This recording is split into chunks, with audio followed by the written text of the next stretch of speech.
Hallelujah, hallelujah.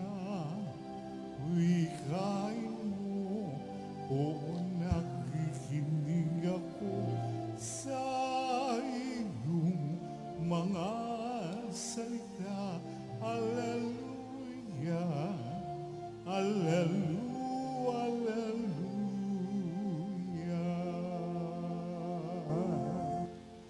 Sumainyo ang Panginoon. At sumaiyo rin. Ang mabuting balita ng Panginoon ayon kay San Mateo. Papuri sa iyo, Panginoon.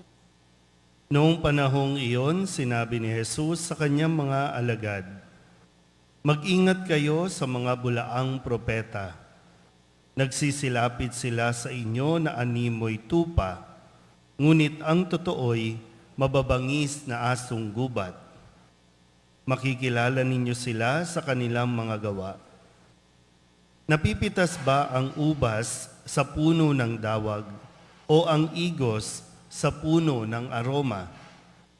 Nagbubunga ng mabuti ang bawat mabuting punong kahoy, subalit nagbubunga ng masama ang masamang punong kahoy. Hindi maaaring magbunga ng masama ang mabuting punong kahoy, ni ng mabuti ang masamang punong kahoy. Ang bawat puno na di nagbubunga ng mabuti ay pinuputol at itinatapon sa apoy. Kaya nga, makikilala ninyo sa kanilang mga gawa ang mga bulaang propeta." Ang mabuting balita ng Panginoon. Pinupuri ka namin, Panginoong Jesucristo. Umupo ang lahat. Isang magandang gabi po sa inyong lahat. Ngayon po ay Miyerkules ng ika-12 linggo sa karaniwang panahon. Sabihin niyo nga po, propeta.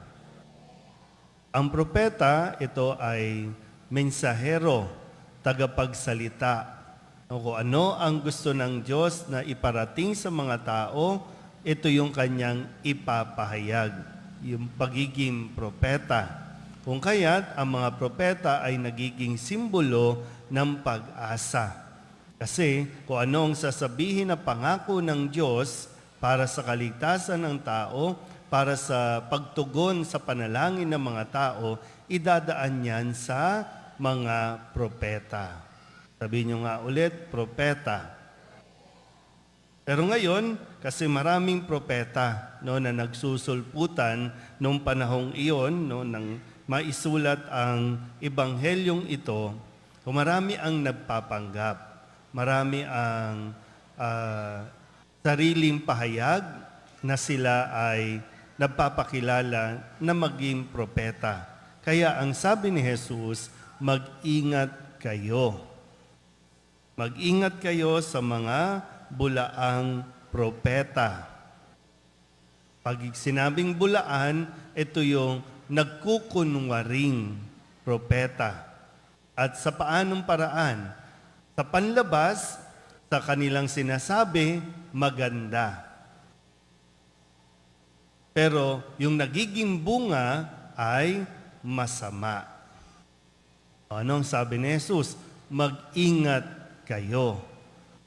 So nasa atin pa rin yung kalayaan na maging mapagmasid, maging mapanuri kung sino ba talaga ang totoo na maglilingkod, sino ba talaga yung totoo na nagsasalita at tutupad ng kanyang mga sinasabi. Kaya yung salita, kailangan tumugma sa gawa. Kapag masama ang kanyang layunin, hindi ito magbubunga ng mabuti. Masama pa rin ang kalalabasan nito pagdating ng panahon. Naintindihan ba? Sige, tingnan natin ulit yung mas naaakma ngayon. No? Kasi kabi-kabilaan na rin natin nakikita ngayon sa social media, bagamat sa isang taon pa, mangyayari, pero ngayon ay mababait na ulit yung mga nangangako na pagdating ng eleksyon, No, marami na yung nagpapahayag na tatakbo sila pagdating ng eleksyon at kapag tiningnan mo sa panlabas, ang babait nila at napakagaganda ng kanilang layunin. Ngayon, first time ba natin? Hindi naman. Nakakailan ulit na tayo. Ang problema lang talaga, hindi tayo natututo, hindi natin tinitingnan. Matapos nating piliin, hindi na natin sinusuri, hindi na natin inaalam ano ang bunga. Kaya, Papay Direk, nasa kanila ba talaga ang problema o nasa akin? Sila ba talaga ang problema o tayo ang may problema? Halimbawa po, no? Sino mga bumoto nung nakaripas na eleksyon? Nakakaboto pa po ba kayo? Nakakaboto pa? Pang ilang boto nyo na ba yan? Marami na. May nangyayari bang maganda sa buhay ninyo? Ganun pa rin. Pero kapag pag-araw ng eleksyon, lapit ng lapit, di ba no? Lapit ng lapit sa inyo.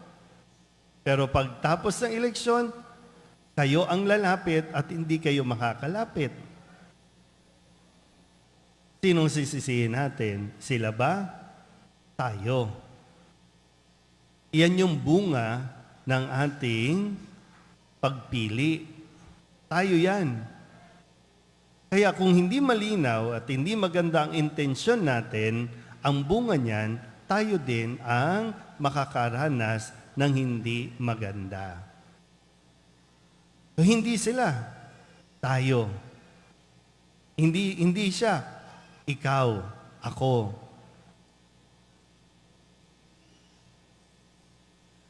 Kaya ulitin natin, no? Pag nilayan natin na mabuti itong sinasabi ni Jesus, mag-ingat sa mga bulaang propeta. Animoy mga tupa, pero mababangis na asong gubat. Pag sinabing mababangis na asong gubat, yun yung nananakmal, yung nanakawan ka, yung kukunin yung hindi sa kanila, yung sa'yo nanakawin at maging ang buhay mo kukunin. Kaya mag-ingat din tayo, no? Marami din ang gumagamit ng pangalan ng simbahan, marami ang gumagamit ng Biblia at nangangaral at nagsasabi no, ng mga salita ng Diyos. Kailangan niyo pa rin suriin ng mabuti kung ito ba talaga ay totoo o nagbabalatan nyo lang. Kasi ngayon, no, maraming mga Katoliko naiingganyong sumanib o umanib sa mga kulto nang hindi sinusuri kung ano yung klase yung sinasamahan, ano yung klase yung mga tao, yung mga leader ng isang kulto o ng isang samahan. Ngayon, may nagsabing, ako ang anak ng Diyos. Magtataka ka din kasi, bakit ang daming followers? Ang daming naiimpluwensyahan. Abi-kabila ang kaso. Ngayon, wala na. Kailan ba talaga tayo mamumulat? Kailan mo imumulat ang iyong mga mata para makita mo ng totoo kung sino yung totoo at sino yung nagkukunwari. So yung totoo, yan ang magdadala sa atin sa kaligayahan. Yung nagpapanggap, makakaasa tayo, dadalhin tayo niyan sa kapahamakan. At ayaw na Jesus na mapahamak kahit isa sa atin. Amen?